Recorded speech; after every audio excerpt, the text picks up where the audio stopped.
Bienvenue à Francophone, une communauté francophone en soins critiques.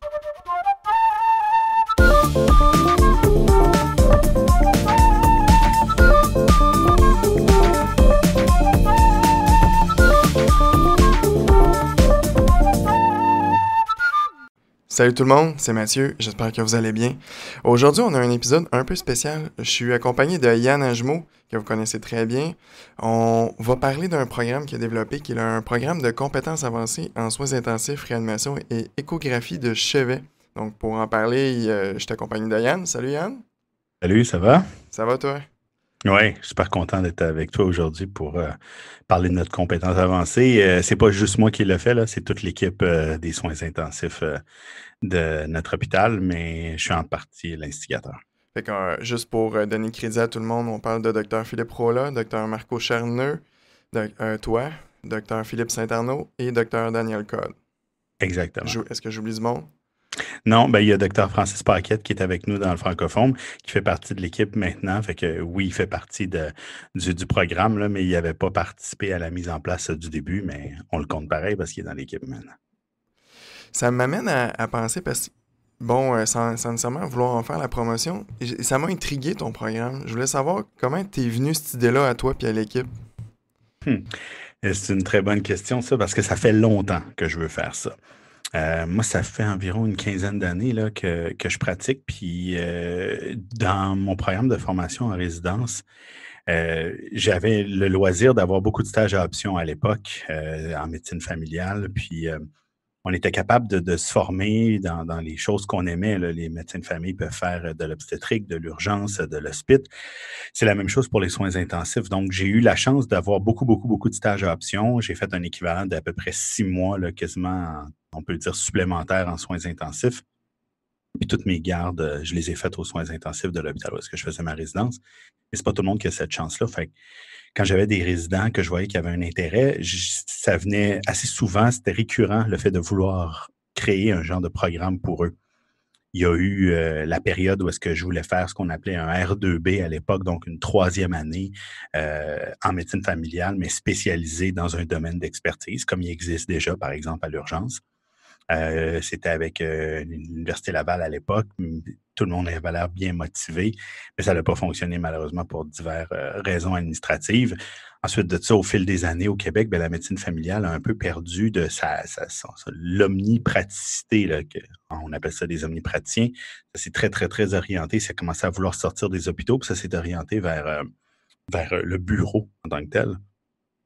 Donc, ça a été assez difficile là, de faire valoir ça. Puis, au fil des dernières années, ben, l'idée m'est revenue, puis avec l'équipe des soins intensifs, j'ai ressorti des boulamites, mes vieux programmes que j'avais fait. J'avais fait 2, 3 jets différents de programmes qui duraient des fois 3 mois, des fois 6 mois, des fois 12 mois. Et on a décidé d'en faire un programme de 6 mois qu'on a mis sur pied dans la dernière année, et puis dont on a notre premier résident qui a commencé en juillet 2020, donc en pleine période de COVID, là, finalement. On a réussi à le faire fonctionner pareil, malgré toutes les différences que le COVID a pu amener. Donc, essentiellement, c'est un peu ça, l'historique à ce niveau-là. Puis moi, en même temps, là, pour ceux qui le savent, je suis le président de la section des médecins aux soins intensifs omnipraticiens du Québec. Et ça a été quelque chose qui était cher dans ma tête, dans mon esprit, puis dans ce que je voulais faire de ça pour aider les médecins, justement, qui, au fil des années, mais la formation s'est un peu étiolée en termes de formation et de compétences hospitalières, si on veut, de compétences surtout en soins critiques. Donc, de cette façon-là, vu que les omnipraticiens au Québec occupent à peu près 60 à 65% des unités de soins intensifs du Québec, ben, c'était un peu un non-sens qu'il n'y avait pas de formation solide, là, si on veut, à ce niveau-là. Puis, ça fait pas longtemps non plus que les formations en soins intensifs existent de façon très structurée. À une époque, c'était qui se sentait à l'aise de faire des soins intensifs qui faisait des soins intensifs. Si je me rappelle bien, au Québec, je pense que la formation, elle est là depuis un certain temps, mais la reconnaissance du programme des réels intensivistes spécialistes est seulement depuis 2016. Donc, c'est très hétérogène, ces formations-là. Fait qu'on trouve important de faire une formation là. Puis c'est pas uniquement pour les médecins de famille, là, c'est pour tout résident qui a complété un 2 ans de sa formation, donc incluant les 2 ans de médecine familiale, mais ça peut être 2 ans de n'importe quel programme de spécialité, qui veulent vraiment venir développer les compétences, là, ça s'appelle les compétences avancées en réanimation cardio-respiratoire par en échographie de chevet, donc des soins critiques avancés de pointe avec technique invasive, là. Donc c'est pas mal ça. C'est un petit peu ça l'historique. Fait que si je comprends, dans le fond, l'objectif, c'est pas nécessairement sur pour une spécialité en tant que telle, mais vraiment plus pour développer des compétences.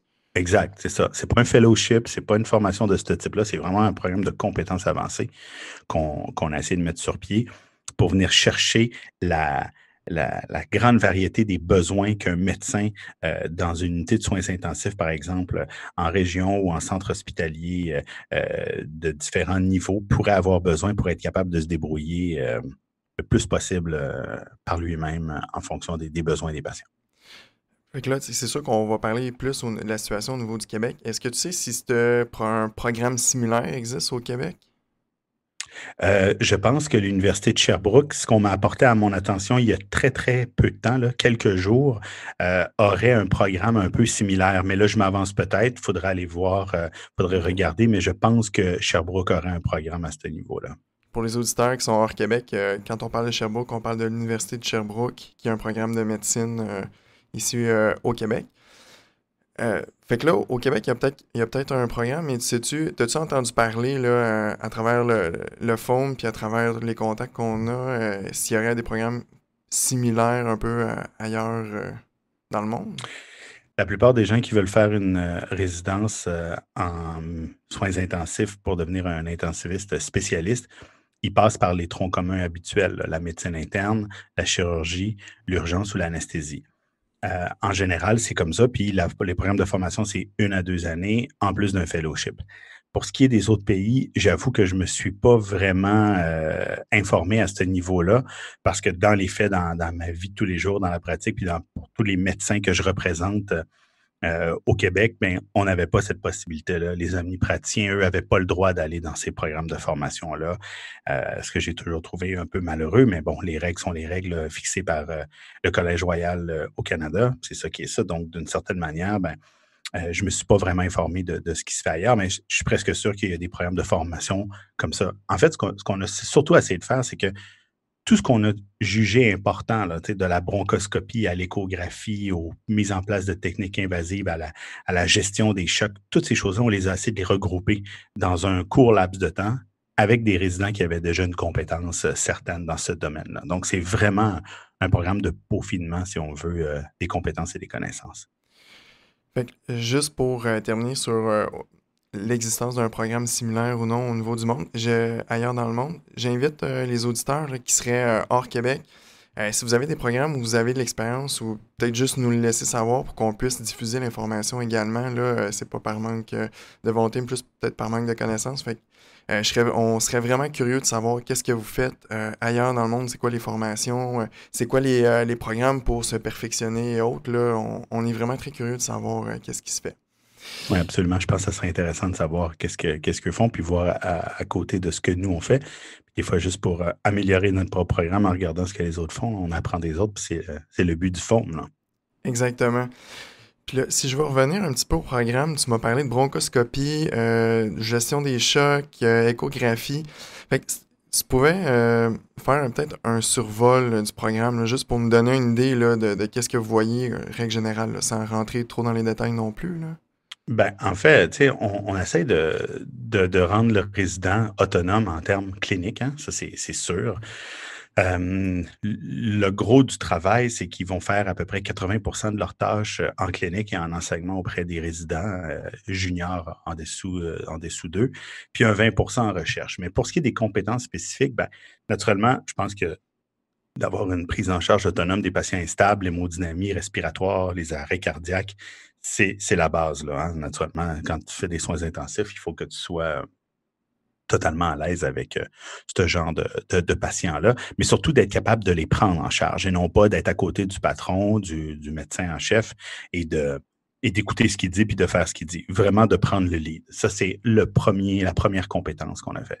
Après ça, toutes les échographies avancées là, au chevet qu'on veut faire, on veut pas quelqu'un qui sait pas comment regarder la veine cave, là, ni regarder un cœur, là. Donc, on veut quelqu'un qui a déjà une base là-dedans. Puis là, on va lui apprendre l'approche, par exemple, de congestion, Vexus, les Doppler hépatiques, Porto, portal rénal, l'évaluation des valves triguspidiennes, de l'hypertension pulmonaire, tout ce qui est Doppler transcrânien, l'évaluation des nerfs optiques, là. Tout ce genre d'échographie avancée-là, incluant l'ETO aussi, l'échographie transesophagienne, mais per code. Donc, pour être capable de bien planifier et d'organiser notre massage cardiaque et de l'avoir de bonne qualité, avoir la compression à la bonne place. Ensuite de ça, les trachéotomies percutanées au chevet avec le guidage bronchoscopique, tous les drainages thoraciques de tout genre avec tous les types de drains, donc des pigtails au Talquick au drain thoracique, les drainages d'acide de collection intra-abdominale, les drainages de vésicules biliaires lorsque les patients sont en choc septique sur une cholécystite aiguë, les installations de pacemaker endovasculaire, ceux qui sont temporaires là, de type Swan Pace, les péricardiosynthèses d'urgence au diagnostic, tout ce qui est expérience en thérapie de remplacement rénal. Nous, on a de la SLED, là, donc c'est ça qu'on enseigne aux résidents, les cardioversions électriques, puis tous les modes de ventilation un petit peu plus compliqués. Par exemple, comme l'APRV, là, qui nous a été très, très utile en termes de COVID, là. Donc, c'est un petit peu ça où est-ce qu'on va dans les détails puis qu'on trouve que dans un 6 mois, on est capable de bien enseigner aux résidents. Fait que c'est ça pour nous, les compétences spécifiques et avancées qu'on veut enseigner. L'emphase est vraiment mise sur la réanimation naturellement puis être à l'aise et surtout l'échographie systématique et pas juste avancée, mais systématique de tous nos patients, là. L'approche échographique. Là, tu m'as parlé de techniques invasives puis beaucoup d'échographie. J'ai une question peut-être un peu philosophique pour toi. Ça m'amène à penser un peu, quelle place tu vois, selon toi, là, de toutes ces technologies-là, des techniques invasives, l'échographie, dans la place et la prise en charge dans les soins qu'on fait aux patients en soins critiques? Quelle place? Ben, je pense que la place elle est omniprésente et elle va l'être de plus en plus.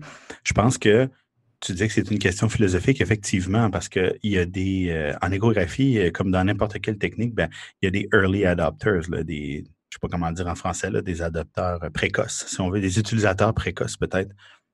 Je pense que moi et l'équipe avec qui je travaille, ben, on est comme ça. On est là, puis on en fait moi, je fais de l'écho depuis 2008, alors même que c'était à peine reconnu et surtout accepté par les différentes autres spécialités qui avaient l'impression qu'on jouait dans leur territoire. Avec raison, on jouait dans leur territoire, mais c'était dans un but d'améliorer les soins aux patients. Je sais que lorsque je fais de l'échographie sur un patient, tu sais, il y a un retour de balancier à ça. À un moment donné, on a commencé à faire de l'échographie pour un peu n'importe quoi. Puis avec le temps, ben, on commence à se rendre compte de qu'est-ce qui fonctionne et qu'est-ce qui fonctionne pas. Ça prend du temps, mais il y a de la littérature de plus en plus. Tu m'envoyais quelques articles là, il n'y a pas longtemps qui montraient un petit peu des trucs de supériorité en échographie. Ben, c'est des choses qu'on savait intuitivement. Maintenant, ça commence à sortir. Alors, la place sur un patient en choc ou instable, ou même sur un patient qui est stable, mais critique encore, pour faire l'évaluation quotidienne ou l'ajustement fin, là, le fine-tuning de ces patients-là, c'est plus que primordial et ça vient améliorer. En fait, ça enlève ce que j'appelle aux résidents le PIF effect. Alors, pour ceux qui ne comprennent pas ce que c'est le PIF effect, ben, je vous donne l'exemple de comment on traitait des chocs septiques à l'époque. Ben, on donnait le 30 à 40 cc kilo. Puis là, après ça, on mettait un peu d'amine. Puis on demandait à l'infirmière, ben, il urine dessus? Non, bon, on remet un peu de liquide. Ah, mais là, les pressions sont un peu améliorées. Oh, puis on rebaissait, on remonte un peu les amines. Donc, on faisait ça à la va comme je te pousse, là. Ben, l'échographie est venue un peu standardiser ça, puis réduire la quantité volémique qu'on faisait. Donc, ça, c'est un des éléments importants. Alors, est-ce que c'est important pour nous, puis quelle place que je vois? Ben, je la vois primordiale. Puis en plus de toute la sécurité que ça vient donner lorsqu'on fait des techniques. Je veux dire, j'ai pas le souvenir d'avoir fait un pneumothorax dans notre unité depuis 10 ans, là, à la suite d'une voie centrale, là. Donc, ça, c'est juste bon pour les patients. Ouais, non, effectivement, tu sais, on s'en est parlé en ronde, là, surtout pour l'échographie qui commence à se démocratiser même. On pourrait quasiment parler d'utilisation de l'échographie comme évaluation physique par quasiment tous les praticiens maintenant qui vont faire des soins critiques là, dans les prochaines années. quasiment en train de se Mhm. questionner ce que les infirmières devraient en faire aussi, ce que le pharmacien, même à la limite, pourrait en faire pour suivre la thérapie des la réponse de la thérapie aux médicaments. Fait que j'étais Ben, cette curieux. réponse-là, c'est oui. Tout le monde devrait en faire parce que ça va aider. Les infirmières vont être capables d'aller trouver leur veine, par exemple, plus facilement. Les pharmaciens, comme tu as dit, peuvent ajuster les médicaments. Ça va prendre du temps, mais effectivement, c'est ça. Ça remplace le stéthoscope, mais encore plus que le stéthoscope. Ben, c'est drôle que tu dises ça parce que je sais pas si tu te souviens, il y a une couple d'années, Dr. André Deneau était venu présenter justement sur l'échographie, puis qu'il avait mis écoute, ça me marque encore. Il avait mis une image d'un stéthoscope, puis il avait dit stéthoscope, point d'interrogation, parce qu'il disait scope veut dire voir. Ce qu'on utilise présentement, c'est un stétophone. Ouais, Il disait un exact. vrai stéthoscope, c'est pour voir, donc c'est une machine d'échographie. Mhm. Tout à Je, fait. ça m'a marqué, tu Ouais. vois, encore aujourd'hui, je t'en parle quelques années plus tard, là. Ouais, mais tu as tout à fait raison. Puis, tu sais, il dit aussi, hein, quand on discute avec lui mettons, entre deux congrès, entre deux conférences dans un congrès, quand il vient présenter chez nous. Mais c'est effectivement ça. Puis, la beauté de l'échographie, c'est que on peut pas dire que c'est sans fin, mais c'est presque sans fin. Quand je regarde la courbe d'apprentissage d'un échographiste, puis c'est ce qu'on veut inculquer là, à nos résidents là, qui passent par chez nous. Là, on parle de notre programme de compétences avancées, mais en général, on a des résidents qui viennent faire un mois chez nous en stage option. Puis dans ce mois-là, on fait tout pour essayer de les rendre autonomes en termes d'échographie. Mais l'échographie, ça te prend par palier. Tu sais. C'est des courbes d'apprentissage par palier. Donc, tu t'apprends deux, trois trucs, tu vas les appliquer, puis tu finis par les maîtriser. Quand tu as fini par les maîtriser, tu te rends compte que wow, il y a d'autres choses encore plus qui vont t'améliorer dans ton fine-tuning. Parce qu'on ne se le cachera pas, le travail d'un médecin de soins intensifs, c'est pas seulement de garder des gens en vie puis de les sauver coûte que coûte, mais c'est de les amener à s'améliorer. Tu sais. C'est le travail des résidents de les garder en vie jusqu'au matin. Mais le travail des médecins aux soins intensifs, c'est de les garder en vie puis de les faire progresser puis de les faire sortir des soins intensifs. Puis pour ça, c'est le fine-tuning. Puis l'échographie est un élément indissociable et indispensable à ce niveau-là. Alors, c'est pour ça que tu apprends par palier. Tu progresses par palier, puis d'un coup, tu atteins un certain plateau, puis tu dis, oh, qu'est-ce que je peux apprendre de plus qui va venir améliorer ça? Ben, c'est un peu ça qu'on veut faire avec notre programme, avec tout ce que j'ai donné tantôt comme échographie encore plus poussée. Puis peut-être que dans 5 ans, dans 10 ans, ta section-là que je t'ai expliqué tantôt en termes d'échographie, ben, il va y avoir 3 lignes de plus avec 3 nouvelles techniques de plus que je connais même pas encore ou que j'imagine même pas que ça va être pertinent pour moi encore. Ah non, c'est drôle que tu parles de fine-tuning, puis tu sais, des garder vivants, mais que là, on est rendu à un stade de fine-tuning pour les sortir des soins, mais les sortir en bon état. Mhm. Tout ce qui est le post-intensive care syndrome, tu sais, dans le fond, de prise en charge, pour essayer de minimiser ça, puis essayer de le ramener à son état le plus proche possible de son état de base pour qu'il puisse reprendre une vie sans trop être amoché par le séjour aux soins. Tu sais. Ça déborde un peu, là, mais Ouais. je trouve ça Non, mais très ça va avec. intéressant parce que Ça va avec, parce qu'on l'enseigne aux résidents. je trouve ça très intéressant qu'on peut utiliser la technologie aussi pour nous aider à essayer de minimiser ça, là. En tout cas, Mm. chapeau. Absolument. Ouais, puis, tu sais, si on regarde présentement avec le COVID, on voit que nos patients restent longtemps aux soins intensifs. On voit qu'ils font des atteintes sévères, autant cognitives que neuromusculaires, que rénales, que à peu près tous les systèmes qui sont touchés. Ben, si avec des techniques comme par exemple l'échographie, ben, on est capable de réduire ça un petit peu d'une façon ou d'une autre, puis on va le faire. Puis si on peut réduire la durée d'hospitalisation par des techniques faites de meilleure qualité, des techniques d'accès veineux ou de peu importe ce qu'on fait ou de drainage de façon précise et avec peu de risques, mais on va le faire aussi parce que ça va améliorer la qualité des soins. Puis on n'a pas besoin d'avoir une étude pour nous dire que de mettre un drain thoracique sur un patient qui malheureusement est anticoagulé puis que tu as pas le temps d'arrêter l'anticoagulation, ben tu vas juste améliorer la sécurité de ton patient si tu le fais sur guidage échographique. Tu sais. C'est un peu ça. Ce qui m'amène à penser, tu sais, là, on a parlé un peu là, du programme, de comment ça t'est venu cette idée-là, un peu comment vous l'avez mis en place. Mais moi, je suis curieux de voir, c'est surtout pour nos auditeurs là, qui seraient, qui nous entendent, qui nous écoutent parler, puis qui se disent, coudonc, ça a l'air intéressant de partir ça chez nous. C'est quoi les défis auxquels tu as fait face quand tu as développé ça? Ben, naturellement, pour ceux qui vont être intéressés de regarder notre document, on va le mettre sur les notes de la balado. Vous allez voir que, bon, c'est un programme qu'on est en train d'essayer de faire. accrédité par une université au Québec, naturellement. Pour l'instant, c'est un gros stage à option de 6 mois qu'on offre, puis c'est tout à fait correct. Les défis, ben, premièrement, il faut que toute l'équipe soit on board.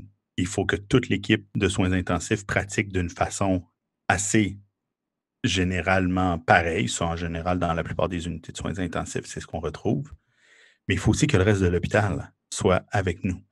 Parce que la manière qu'on a fait ça, puis la manière que vous ferez ça dans vos milieux, ben nous, on voulait que notre résident ou notre résidente passe en radiologie, apprendre à peaufiner ses compétences en scan, en microbiologie, en anesthésie. Il y a plusieurs demi-journées qui sont données en dehors de l'unité, des stages hors unité sur le 6 mois pour faire ça.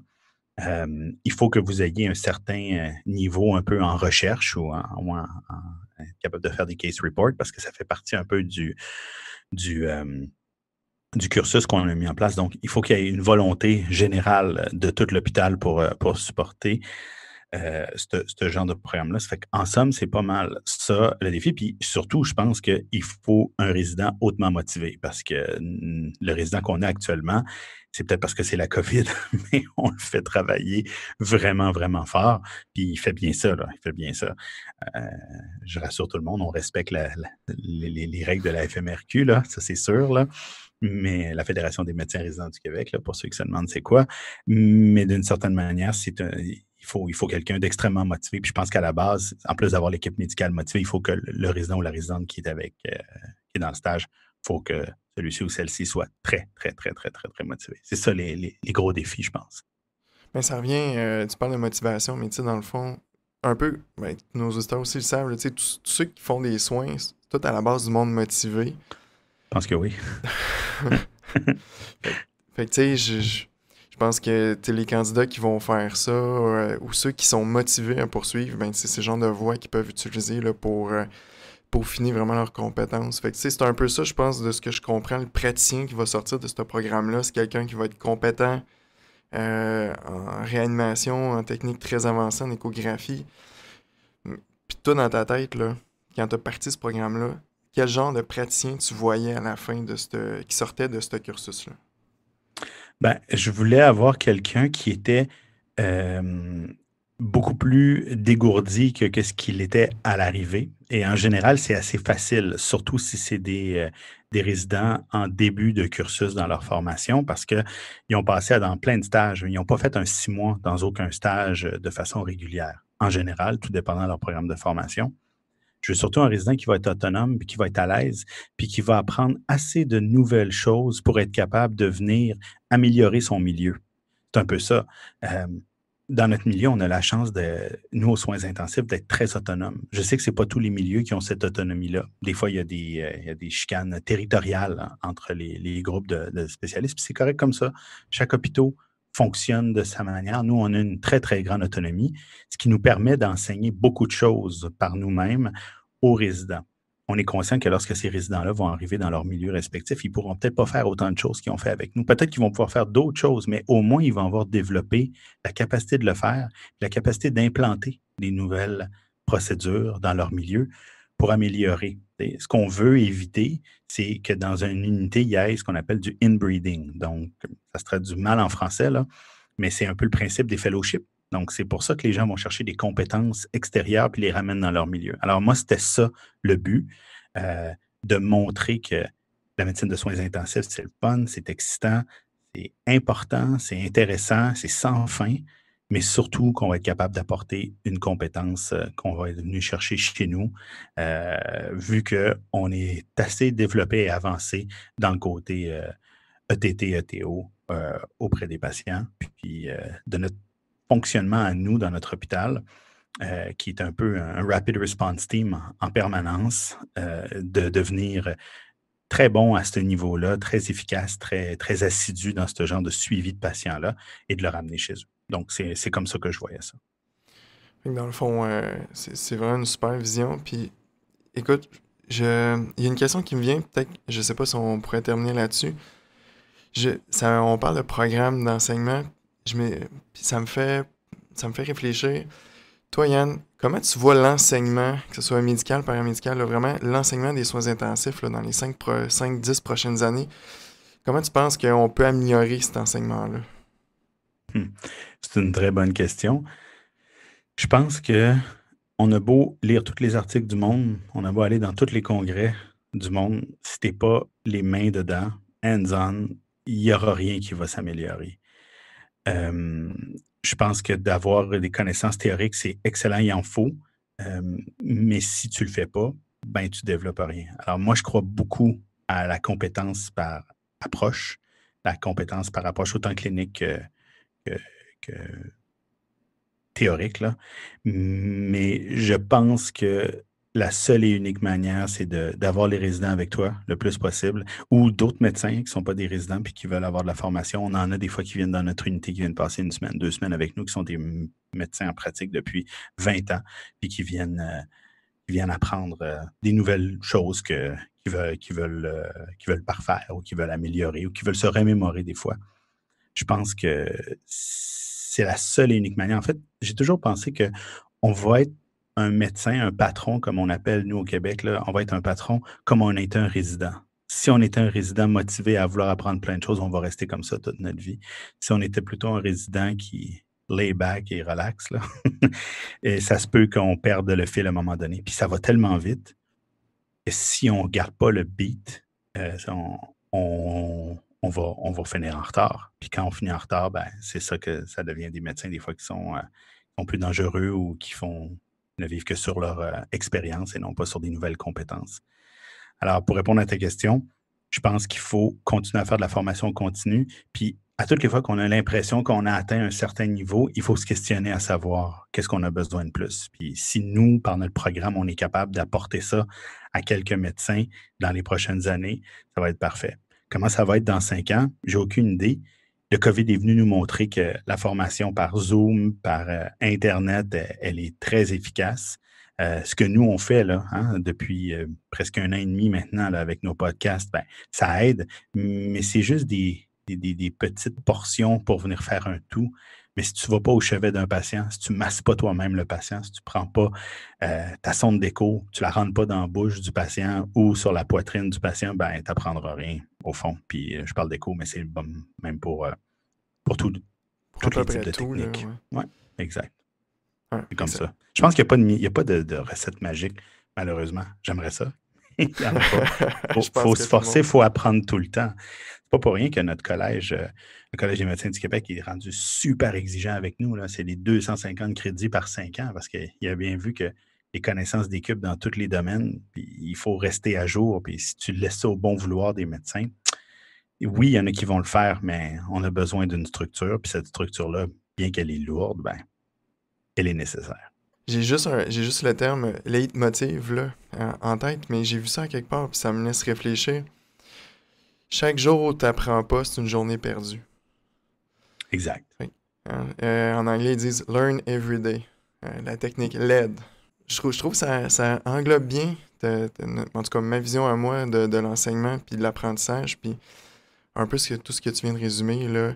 Puis j'encourage toi, moi et tous les auditeurs, là, vraiment à au moins apprendre une chose à chaque jour. Comme ça, tu peux dire que ta journée a été utile et a servi à quelque chose. Exactement. Puis, gênez-vous pas pour écouter nos podcasts si vous voulez apprendre une chose par jour. On va au Ouais, cours, je pense que dans la prochaine année, dans un de nos mandats, ça va être de mettre sur notre chaîne YouTube quelques techniques, quelques trucs un peu plus compliqués, invasifs, pour essayer de vous faire vous améliorer au niveau des différentes techniques, autant échographiques que techniques invasives, là. Donc, ça va pouvoir aider aussi, aider les résidents qui veulent se remémorer une méthode de fonctionnement. Mais oui, je pense que de prendre le temps d'apprendre une nouvelle chose régulièrement au travail ou à la maison, ça va faire de nous tous des meilleurs médecins. Puis au bout de la ligne, c'est uniquement pour les patients, là. C'est eux qui vont profiter. C'est ça. tout à fait Et d'accord C'était avec le toi. c'était le fun, hein. Merci, Mathieu. On a comme un peu dévié, comme d'habitude, quand on parle ensemble. Mais Je répète qu'on va laisser dans les notes de la balado le document de travail là, qu'on utilise, qu'on donne à nos résidents. Puis si vous avez des questionnements, n'hésitez pas à nous écrire, on va être capable de répondre. Puis si jamais vous avez des résidents que vous considérez comme étant des futurs superstars, puis vous voulez nous les envoyer, ben gênez-vous pas. On en prend 2 par année, un par 6 mois, de juillet à décembre, puis de janvier à juin. En général, c'est comme ça qu'on fonctionne. Super. Hey, merci beaucoup, Yann. C'était vraiment, vraiment intéressant. Plaisir. Toujours un plaisir de jaser avec toi. J'espère que vous avez apprécié, que vous avez appris quelque chose, au moins. Comme ça, on a appris au moins une chose dans sa journée. Sur ce, les épisodes sont disponibles sur toutes les plateformes, Apple Podcasts, Google Podcasts, Spotify, notre chaîne YouTube et tous les autres. Si vous voulez poursuivre la discussion sur Twitter, Facebook, rejoignez-nous. On vous attend, on a très hâte de discuter avec vous. D'ici le prochain épisode, portez-vous bien. Attention à vous autres. Bye.